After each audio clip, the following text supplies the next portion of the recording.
Nous sommes le 28 mai 2025. Nous sommes à Rabinga. Tout a été bloqué. Tout est bloqué. C'est comme ça. Le peuple de ce côté est debout. Le peuple du Grand Nord est debout. Nous avons nos revendications. Et ce n'est que le début avant le déclenchement final de ce qu'on appelle la révolution populaire du peuple camerounais dans l'ensemble. Et c'est comme ça, ça va se mettre en place. Une personne m'avait posé la question à Ahmed H, comment on va faire pour stopper tous les camions, que les magasins vont fermer, comment, voilà, vous savez, j'ai dit non, ce n'est pas un problème. Le jour où le peuple dans son ensemble, du nord au sud, de l'ouest à l'est, va descendre dans les rues, ça va se bloquer, les camions vont garer, personne ne passera.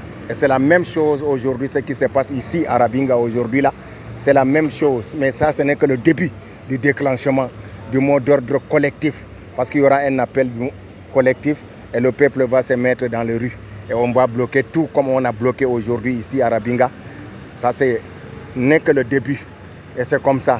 Ça va bloquer Marwa, va bloquer Garwa, va bloquer Ngaoundéré, va bloquer Bertoua, va bloquer Yaoundé, Douala va bloquer Bafoussam, Bamenda, partout. À ce moment, la diaspora aussi va se lever simultanément avec le pays. C'est comme ça. Ici, tout est bloqué. Rien ne rentre, rien ne sort. Le peuple est debout, est déterminé. C'est vrai que certains ne veulent pas savoir, ne veulent pas entendre que ça commence vers le nord comme ça, parce qu'aujourd'hui, il y a un autre esprit. Ils sont en train sur la toile de parler d'autres choses, alors que le peuple de ce côté est debout, est déterminé. Mais ils ne veulent pas parler de ça. Mais nous allons parler. Et nous allons nous mobiliser. Voilà, le jour où nous allons lancer le mot d'ordre collectif avec des leaders vrais qui veulent le changement dans ces pays, ça va se bloquer comme ça, dans toute l'étendue du territoire camerounais. Et le peuple va descendre dans les rues. À Yaoundé, poste central. À Douala, on va bloquer tout.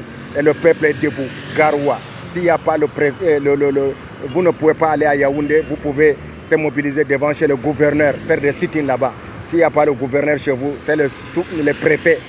Voilà, le sit-in chez les préfets, au bureau du préfet. Vous allez envahir là-bas et faire le sit-in. Et s'il n'y a pas le bureau des préfets là-bas et qu'il y a des sous-préfectures, c'est à la sous-préfecture qu'on va faire des sit-in.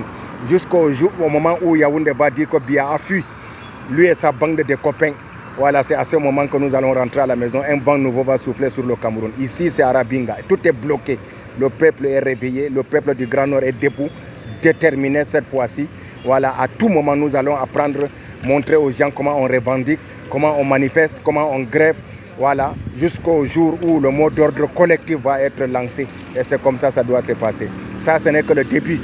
C'est comme ça, tout va être bloqué. Rien ne passe, rien ne rentre, rien ne sort. C'est comme ça, on va isoler toutes les villes jusqu'au jour du départ de Biya et sa bande de copains corrompus. Pouvoir au peuple.